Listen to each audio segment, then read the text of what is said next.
El sabueso de los Baskerville. Capítulo 2. La maldición de los Baskerville. Traigo un manuscrito en el bolsillo, dijo el doctor James Mortimer. Lo he notado al entrar usted en la habitación, dijo Holmes. Es un manuscrito antiguo, respondió Mortimer. Primera mitad del siglo XVIII, a no ser que se trate de una falsificación, dijo Holmes. ¿Cómo lo sabe?, preguntó Mortimer. Los 3 o 4 centímetros que quedan al descubierto me han permitido examinarlo mientras usted hablaba. Alguien que no pueda calcular la fecha de un documento con un margen de error de una década no puede llamarse experto. Tal vez conozca mi modesta monografía sobre el tema. Yo lo situaría hacia 1730. La fecha exacta es 1742, dijo el doctor Mortimer, sacando el manuscrito del bolsillo interior de la levita.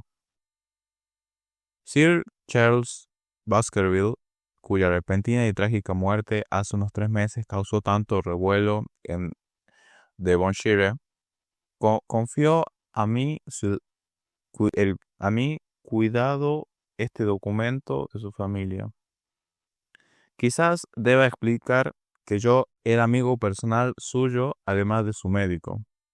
Sir Charles, pese a ser un hombre resuelto, perspicaz, práctico y tan poco imaginativo como yo, consideraba este documento una cosa muy seria y estaba preparado para que le sucediera lo que finalmente le sucedió, que puso fin a su vida.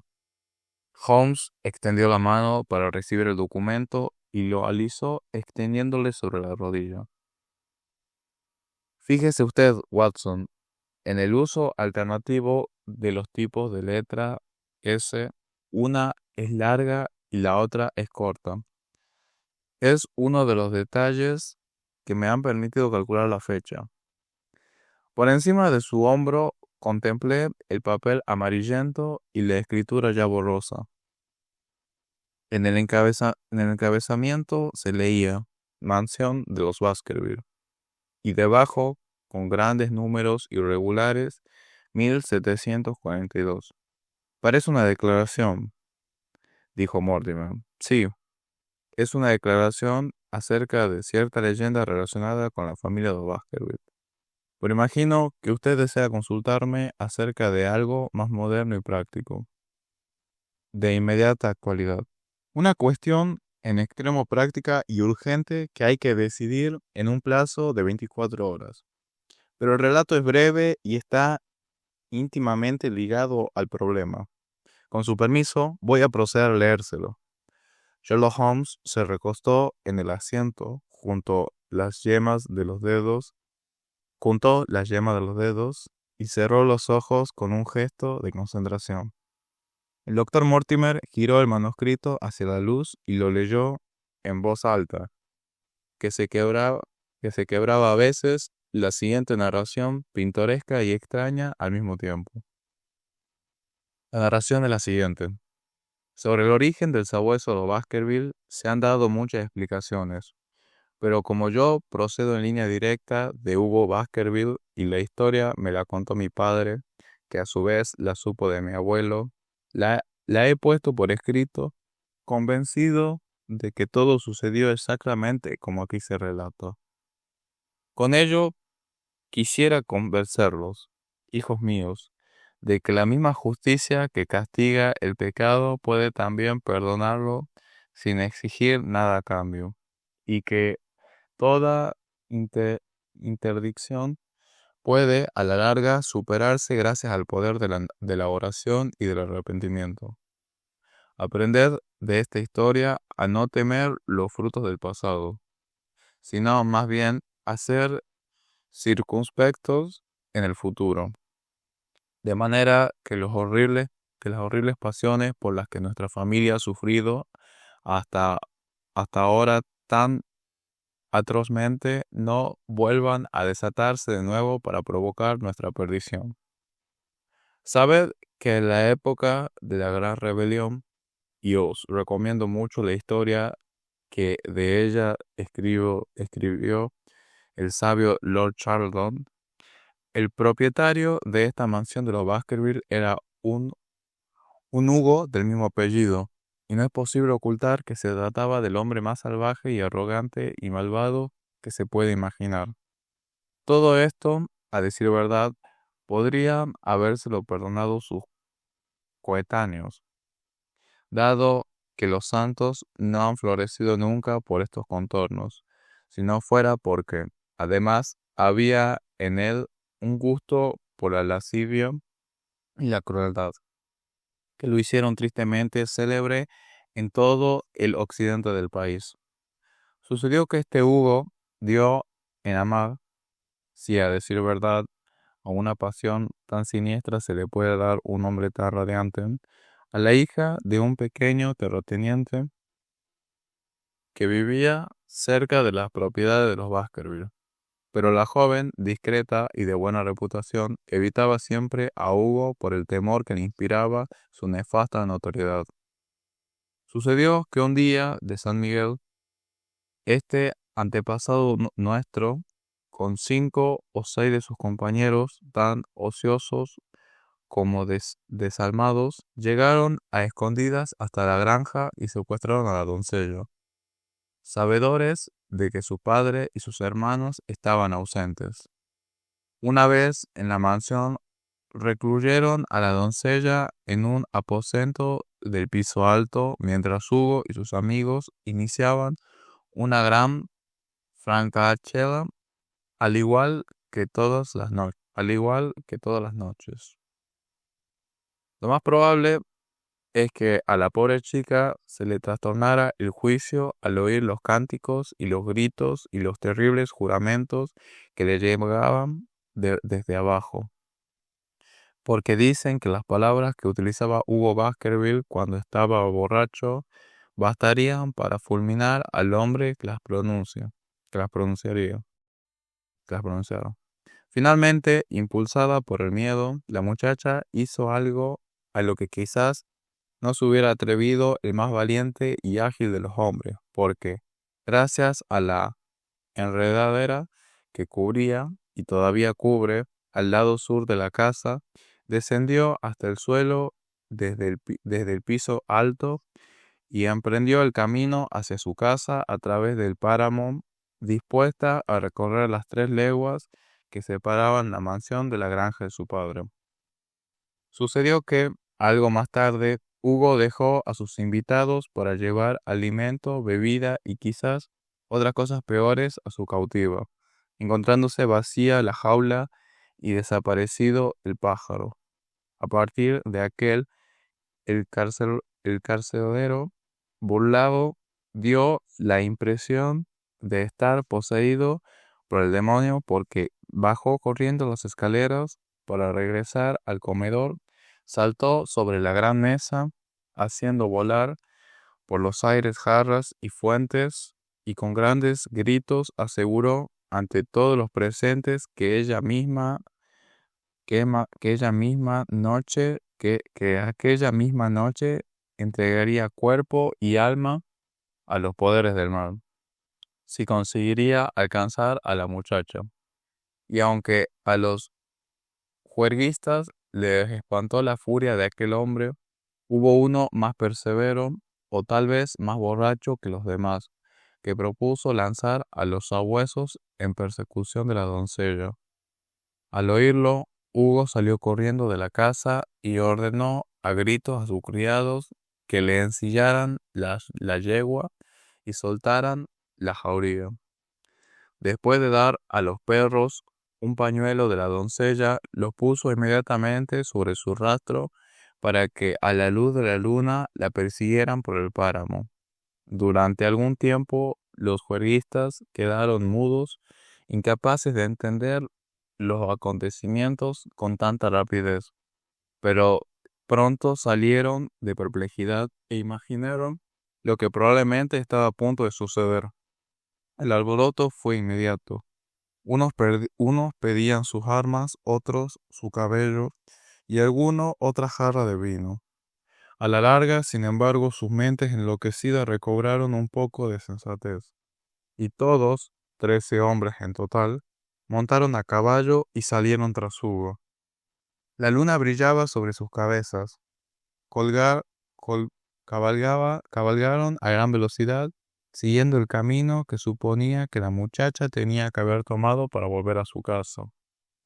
Habían recorrido alrededor de media legua cuando se cruzaron con uno de los pastores que guardaban durante la noche el ganado del páramo y lo interrogaron a grandes voces, pidiéndole noticias de la partida de casa. Y aquel hombre, según cuenta la historia, aunque se hallaba tan dominado por el miedo que apenas podía hablar, contó que había visto a la desgraciada doncella y a los sabuesos que persiguen su pista. Pero he visto más que eso, añadió, porque también me he cruzado con Hugo Baskerville, a lomos de su yegua negra, y tras él corría en silencio un sabueso infernal, que quisiera Dios nunca llegue a seguirme los pasos. De manera que los caballeros borrachos maldijeron al pastor y siguieron adelante. Pero pronto se les heló la sangre en las venas porque oyeron el ruido de unos cascos al galope, y enseguida pasó entre ellos, arrastrando las riendas y sin jinete en la silla. La yegua negra de Hugo, cubierta de espuma blanca. A partir de aquel momento, los juerguistas, llenos de espanto, siguieron avanzando por el páramo, aunque cada uno, si hubiera estado solo, habría vuelto grupas sin dudarlo. Cabalgando más lentamente, llegaron finalmente a donde se encontraban los sabuesos. Los pobres animales, aunque afamados por su valentía y pureza de raza, gemían apiñados al comienzo de un ocino,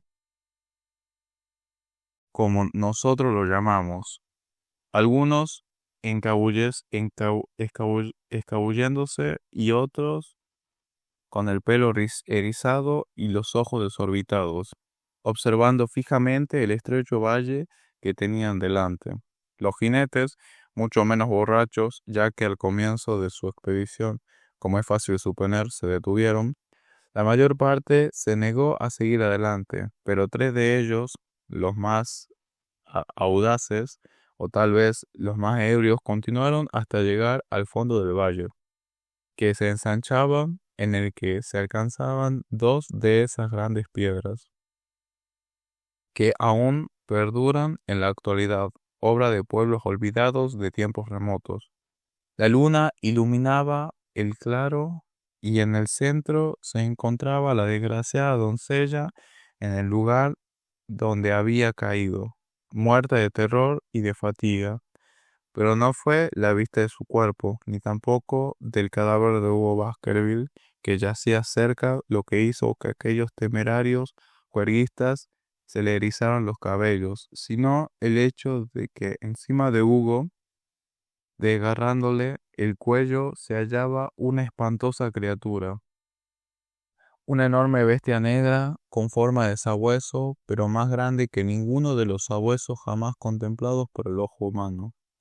Acto seguido, en su presencia, aquella criatura infernal arrancó la cabeza de Hugo Baskerville, por lo que, al volver hacia ellos los ojos llameantes y las mandíbulas ensangrentadas, los 3 gritaron llenos de pavor y volvieron grupas desesperadamente, sin dejar de lanzar alaridos mientras galopeaban por el páramo. Según se cuenta, uno de ellos murió aquella misma noche a consecuencia de lo que había visto, y los otros 2 no llegaron a reponerse en los años que aún les quedaban de vida. Esa es la historia, hijos míos, de la aparición del sabueso que, según se dice, ha atormentado tan cruelmente a nuestra familia desde entonces. Lo he puesto por escrito porque lo que se conoce con certeza causa menos terror que, que lo que solo se insinúa o adivina, como tampoco se puede negar que son muchos los miembros de nuestra familia que han tenido muertes desgraciadas. con frecuencia repentinas, sangrientas y misteriosas. Quizás podemos, sin embargo, refugiarnos en la bondad infinita de la providencia, que no castigará sin motivo a los inocentes más allá de la tercera o la cuarta generación, que es hasta donde se extiende la amenaza de la Sagrada Escritura. A esa providencia, hijos míos, os recomiendo ahora y os aconsejo, como mediada de precaución, que os abstengáis de cruzar el páramo durante las horas de oscuridad en las que triunfan los poderes del mal. De Hugo Baskerville para sus queridos hijos Roger y John, instándoles a que no digan nada de su contenido a Elizabeth, su hermana. Cuando el doctor Mortimer terminó de leer aquella singular narración, se alzó los lentes hasta colocárselos en la frente y se quedó mirando a Sherlock Holmes, de hito en hito. Este último bostezó y arrojó al fuego la colilla del cigarro que había estado fumando. ¿Y bien?, preguntó. ¿Le parece interesante? Para un coleccionista de cuentos de hadas, respondió. El doctor Mortimer se sacó del bolsillo un periódico doblado. Ahora, señor Holmes, voy a leerle una noticia un poco más reciente, publicada el 14 de junio de este año en el Devon Country Chronicle. Es un breve resumen de la información obtenida de la muerte de Sir Charles Baskerville, ocurrida pocos días antes. Mi amigo se inclinó un poco hacia adelante y su expresión se hizo más atenta. Nuestro visitante se ajustó las gafas y comenzó a leer la noticia. La noticia es la siguiente. El fallecimiento repentino de Sir Charles Baskerville, cuyo nombre se había mencionado como probable candidato del Partido Liberal de Mid Devon para las próximas elecciones, ha entristecido a todo el condado. Si bien Sir Charles había residido en la mansión de los Baskerville durante un periodo comparativamente breve, su simpatía y su extraordinaria generosidad le ganaron el afecto y el respeto de quienes lo trataron. En estos días de nuevos ricos, es consolador encontrar un caso en el que el descendiente de una antigua familia venida a menos haya sido capaz de no enriquecerse en el extranjero y regresar luego a la tierra de sus mayores para restaurar el pasado esplendor de su linaje. Sir Charles, como es bien sabido, se enriqueció mediante la especulación sudafricana, más prudente que quienes siguen en los negocios hasta que la rueda de la fortuna se vuelve en contra de ellos. Sir Charles se detuvo a su tiempo y regresó a Inglaterra con sus ganancias. Han pasado solo 2 años desde que se estableciera su residencia en la mansión de los Baskerville, y son conocidos por todos sus ambiciosos planes de reconstrucción y mejora que han quedado trágicamente interrumpidos por su muerte. Dado que carecía de hijos, su deseo, públicamente expresado, era que toda la zona se beneficiara en vida suya de su buena fortuna, y serán muchos los que tengan razones personales para lamentar su prematura desaparición. Con frecuencia, las columnas de este periódico se han hecho eco de sus generosas donaciones a obras caritativas, tanto locales como del condado. No puede decirse que la investigación efectuada haya aclarado por completo las circunstancias relacionadas con la muerte de Sir Charles, pero al menos han arrojado suficiente luz como para poner fin a los rumores que han dado origen a la superstición local. No hay razón alguna para sospechar que se haya cometido un delito, ni para imaginar que el fallecimiento no obedezca a causas naturales. Sir Charles era viudo, quizás también una persona un tanto excéntrica en algunas cuestiones. A pesar de su considerable fortuna, sus gustos eran muy sencillos y para su servicio personal contaba únicamente con el matrimonio de apellidado Barrymore. El marido, en calidad de mayordomo y su esposa como ama de llaves.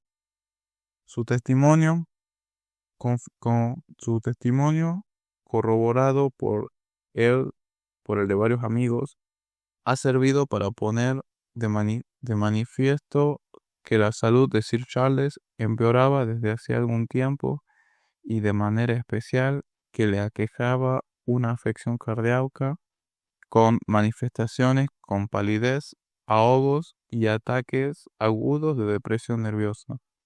El doctor James Mortimer, amigo y médico de cabecera del difunto, ha testificado en el mismo sentido. Los hechos se relatan con coherencia. Sir Charles tenía por costumbre pasear todas las noches antes de acostarse por el famoso paseo de los tejos de la mansión de los Baskerville. El testimonio de Barrymore confirma era esa costumbre.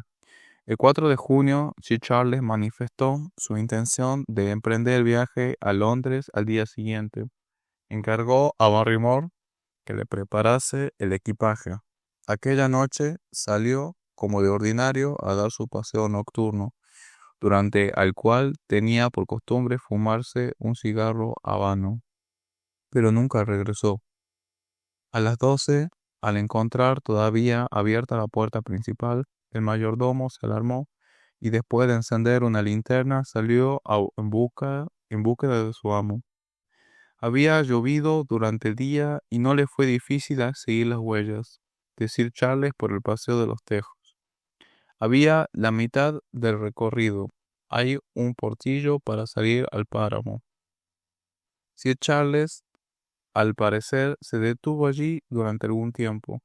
El mayordomo siguió paseo adelante y en el extremo que da más lejos de la mansión encontró el cadáver. Según el testimonio de Barrymore, las huellas de su señor cambiaron de aspecto más allá del portillo que da al páramo, ya que a partir de entonces anduvo, al parecer, de puntillas. Un tal Murphy, gitano, tratante en caballos, no se encontraba muy lejos en aquel momento, pero según su propia confesión, estaba borracho. Murphy afirma que oyó gritos, pero es incapaz de precisar de dónde procedían.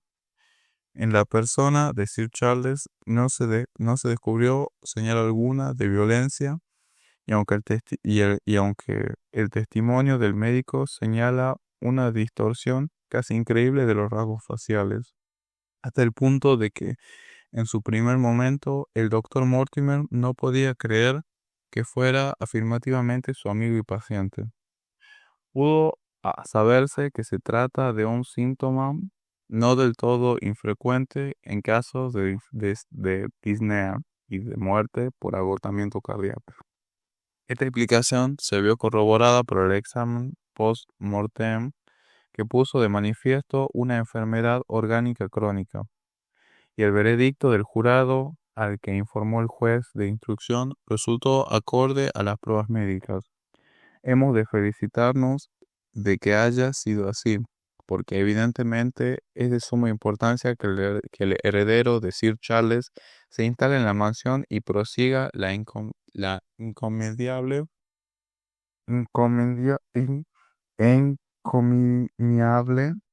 tarea tan tristemente interrumpida.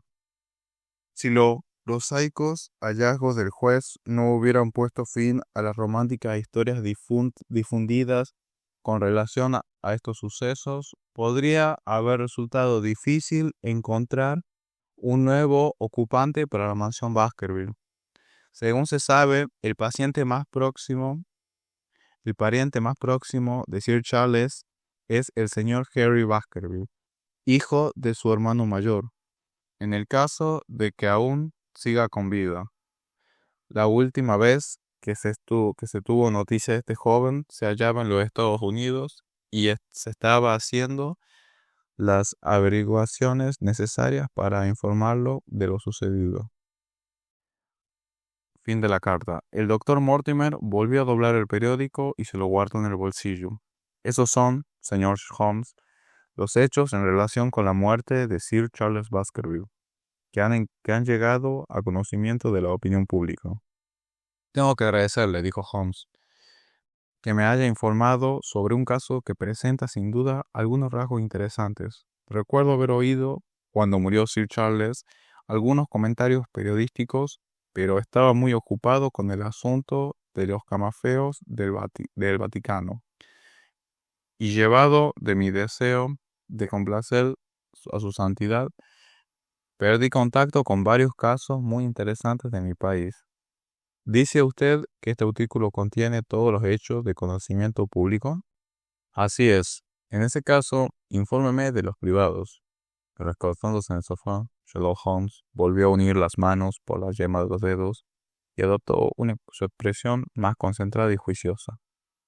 Al hacerlo, explicó el doctor Mortimer, que empezaba a dar la impresión de estar muy emocionado, me dispongo a contarle algo que no he revelado a nadie.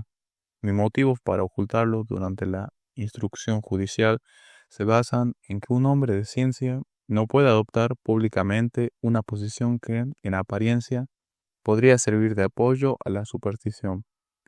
También me impulsó un motivo secundario, y es que, como dice el periódico, sin duda la mansión de los Baskerville permanecería deshabilitada si contribuyéramos a reforzar su reputación.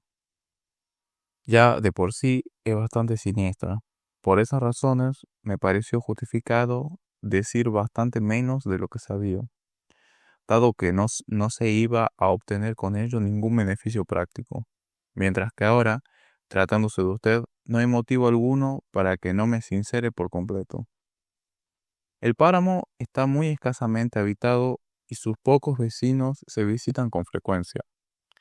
Esa es la razón de que yo viera a menudo a Sir Charles Baskerville, con la excepción del señor Frankland, de la mansión Laughter y del señor Stapleton, el naturalista.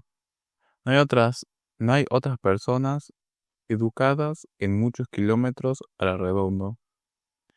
Sir Charles era un hombre reservado, pero su enfermedad motivó que nos tratáramos más y la coincidencia de nuestros intereses científicos contribuyó a reforzar nuestra relación. Había traído abundante información científica de Sudáfrica y fueron muchas las veladas que pasamos conversando agradablemente sobre la anatomía comparada del bosquimano y del Hottentote. En el transcurso de los últimos meses advertí cada vez con mayor claridad que el sistema nervioso de Sir Charles estaba sometido a una tensión casi insoportable. Se había tomado tan excesivamente en serio la leyenda que acabó de leerle que, si bien paseaba por los jardines de su propiedad, nada lo habría impulsado a salir al páramo durante la noche. Por increíble que pueda parecer, señor Holmes, estaba convencido de que sobre su familia pesaba un destino terrible, y a decir verdad, la información que disponía acerca de sus antepasados no invitaba al optimismo. Lo obsesionaba la idea de una presencia horrorosa y en más de una ocasión me preguntó si durante los desplazamientos que a veces realizo por la noche con motivos profesionales, había visto alguna criatura extraña o había oído ladridos de un sabueso. Esta última pregunta me la hizo en varias ocasiones, siempre con una voz alterada por la emoción. Recuerdo muy bien un día, aproximadamente 3 semanas antes del fatal desenlace, en que llegué a su casa ya de noche. Sir Charles estaba casualmente junto a la puerta principal. Yo había bajado de mi caleza y al dirigirme hacia él advertí que sus ojos, fijos en algo situado por encima de mi hombro, estaban llenos de horror. Al volverme, solo tuve tiempo de vislumbrar lo que me pareció una gran ternera negra que cruzaba por el otro extremo del paseo. Mi anfitrión estaba tan excitado y alarmado que tuve que trasladarme al lugar exacto donde había visto al animal y buscarlo por los alrededores, pero había desaparecido, aunque el incidente pareció dejar una impresión penosísima en su imaginación. Le hice compañía durante toda la velada, y fue en aquella ocasión, y para explicarme la emoción de la que había sido presa, cuando confió a mi cuidado la narración que le he leído al comienzo de mi visita. Si menciono este insignificante episodio, es porque adquiere cierta importancia dada la tragedia posterior, aunque por entonces yo estuviera convencido de que se trataba de algo perfectamente trivial y de que la agitación de mi amigo carecía de fundamento. Sir Charles disponía de viajar a Londres por consejo mío. Yo sabía que estaba enfermo del corazón y que la constante ansiedad en que vivía por quimeros que fueran los motivos tenía un efecto muy negativo sobre su salud. Me pareció si se distraía durante unos meses en el gran metrópoli londinense, se restablecería. El señor Stapleton, un amigo común, a quien también preocupaba mucho su estado de salud, era de la misma opinión, y en el último momento se produjo la terrible catástrofe.